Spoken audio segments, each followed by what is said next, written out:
തൃശൂരിൽ ശക്തമായ മഴ തുടരുകയാണ്. നഗരത്തിലെ താഴ്ന്ന പ്രദേശങ്ങൾ പലതും വെള്ളക്കെട്ടിലായി. തൃശൂർ ജില്ലയിലും ഇന്ന് റെഡ് അലർട്ട് തന്നെയാണ്. ശക്തമായ മഴയും കാറ്റും ഉണ്ടാകുമെന്ന കാലാവസ്ഥാ വകുപ്പിന്റെ മുന്നറിയിപ്പിനെ തുടർന്ന് അതിരപ്പള്ളി, വാഴച്ചാൽ തുടങ്ങിയ വിനോദസഞ്ചാര കേന്ദ്രങ്ങൾ അടച്ചിടും. വിവരങ്ങളുമായി അനീഷ് ആന്റണി ചേരുന്നുണ്ട്. അനീഷ്, തൃശൂരിലും ഒരു ഇടവേളയ്ക്ക് ശേഷം കനത്ത മഴ തുടരുകയാണ്. നഗരത്തിലെ പല പ്രദേശങ്ങളും വെള്ളക്കെട്ടിലാണ്. എന്തെല്ലാമാണ് കൂടുതൽ വിവരങ്ങൾ? അതില്ല, രാവിലെ മുതൽ തന്നെ വലിയ രീതിയിലുള്ള മഴയാണ് തൃശ്ശൂരിലുള്ളത്. നമുക്കറിയാം, തൃശ്ശൂരിൽ ഇന്ന് റെഡ് അലേർട്ടാണ്. ഇന്നലെയും റെഡ് അലേർട്ട് ആയിരുന്നു. പക്ഷെ ഇന്നലെ മഴ കാര്യമായി പെയ്തിരുന്നില്ല. എന്നാൽ ഇന്ന് രാവിലെ മുതൽ വലിയ രീതിയിലുള്ള തോരാ മഴ തന്നെയാണ് കഴിഞ്ഞ 2 മണിക്കൂറിലധികമായി ഇപ്പോഴും പെയ്തുകൊണ്ടിരിക്കുന്നത്. ഈ മഴയിൽ തൃശ്ശൂർ നഗരത്തിലെ താഴ്ന്ന ഇടങ്ങളിൽ പല സ്ഥലത്തും വെള്ളം കയറി. പ്രധാനമായും അശ്വിനി ആശുപത്രിക്ക് പുറകിലുള്ള വീടുകളിലാണ് വെള്ളം കയറിയുള്ളത്. ദൃശ്യങ്ങളിൽ കാണാം, ഗ്യാസ് കുറ്റി ഉൾപ്പെടെ വീടിനകത്ത് കയറിയ വെള്ളത്തിൽ ഒഴുകി നടക്കുകയാണ്. പാത്രങ്ങൾ ഉൾപ്പെടെ മുകളിലേക്ക് വെള്ളം കയറാത്ത രീതിയിൽ മുകളിലേക്ക് ഒതുക്കി വെച്ചിരിക്കുകയാണ്. ഇലക്ട്രോണിക് സാധനങ്ങൾ ഉൾപ്പെടെ വെള്ളം കയറാത്ത രീതിയിൽ മുകളിലേക്ക് അടക്കി വെച്ചിരിക്കുന്നതൊക്കെ ദൃശ്യങ്ങളിൽ കാണാം. അത്തരത്തിൽ ആണ് വീടുകളിലേക്കൊക്കെ ഇപ്പോൾ വെള്ളം ഇരച്ചു കയറുന്നത്. ഈ അശ്വിനി ആശുപത്രിക്ക് പുറകിൽ എപ്പോൾ ശക്തമായ മഴ പെയ്താലും ഇവിടുത്തെ വീടുകളിലാണ് പ്രധാനമായും നഗരത്തിൽ ആദ്യം വെള്ളം കയറുക. അത് പതിവ് തെറ്റാതെ ഇന്നും ഈ രാവിലെ ഇപ്പോൾ പെയ്തുകൊണ്ടിരിക്കുന്ന ശക്തമായ മഴയിൽ ഇവിടെ വെള്ളം കയറിയിട്ടുണ്ട്. അതുപോലെ തന്നെ ശങ്കരയ റോഡിലെ വീടുകളിലും ഉൾപ്പെടെ വെള്ളം കയറിയതും നഗരത്തിലെ പ്രധാന നഗരത്തോട് തൃശൂർ സ്വരാജ് റൗണ്ടിനോട് അടുത്ത് കിടക്കുന്ന പ്രദേശമാണ് ഈ ശങ്കരയ റോഡ്. അവിടുത്തെ വീടുകളിലും വെള്ളം കയറിയിട്ടുണ്ട്. മാത്രമല്ല അക്വാട്ടിക് ലൈനിലെ വീടുകളിലും വെള്ളം കയറിയിട്ടുണ്ട്. ഈ 3 സ്ഥലങ്ങളും തൃശൂർ നഗരത്തിനോട് ഏറ്റവും അടുത്ത് ചേർന്ന് കിടക്കുന്ന നഗരപ്രദേശം തന്നെയാണ്. MG റോഡിലും വലിയ രീതിയിലുള്ള വെള്ളക്കെട്ടാണ് ഈ മഴയിൽ ഉണ്ടായിരിക്കുന്നത്. ഇപ്പോഴും ശക്തമായ മഴ തുടരുകയാണ്. ഗ്രാമപ്രദേശങ്ങൾ ഉൾപ്പെടെ ജില്ലയിൽ വ്യാപകമായി തന്നെ മഴയാണ്.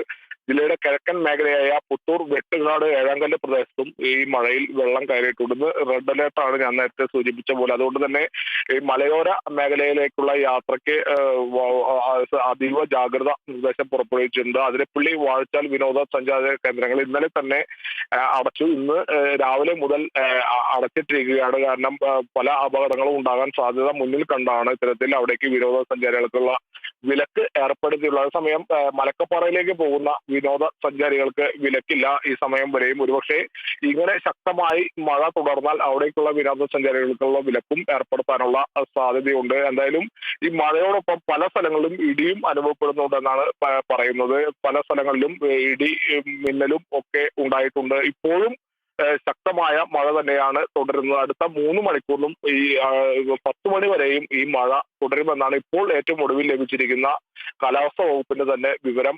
അതിനുശേഷം 10 മണിക്ക് ശേഷം മഴ ഉണ്ടാകുമെന്നുള്ള കാര്യം പിന്നീട് കാലാവസ്ഥാ വകുപ്പ് തന്നെ അറിയിക്കുക. എന്തായാലും നിലവിൽ ഇപ്പോൾ 10 മണി വരെ ഈ മഴ ഇത്തരത്തിൽ തന്നെ തുടരുമെന്ന് തന്നെയാണ് കാലാവസ്ഥ വകുപ്പ് അറിയിച്ചിട്ടുള്ളത്. വലിയ രീതിയിലുള്ള മഴ ഇപ്പോഴും തുടരുന്നു. ഈ കൂടുതൽ സ്ഥലങ്ങളിലേക്കും ഈ വെള്ളക്കെട്ട് വരാനുള്ള സാധ്യതയുണ്ട്. കാരണം തൃശ്ശൂർ പോലുള്ളൊരു നഗരത്തിൽ നമുക്കറിയാം, കഴിഞ്ഞ മഴക്കാലത്തൊക്കെ വലിയൊരു മഴ തുടർച്ചയായി 2 മണിക്കൂറും 3 മണിക്കൂറും ഒക്കെ മഴ പെയ്താൽ പല റോഡ് സ്വരാജ് റൗണ്ടിൽ ഉൾപ്പെടെ വലിയ വെള്ളക്കെട്ട് ഉണ്ടാകുന്ന ഒരു പ്രദേശം കൂടിയാണ്.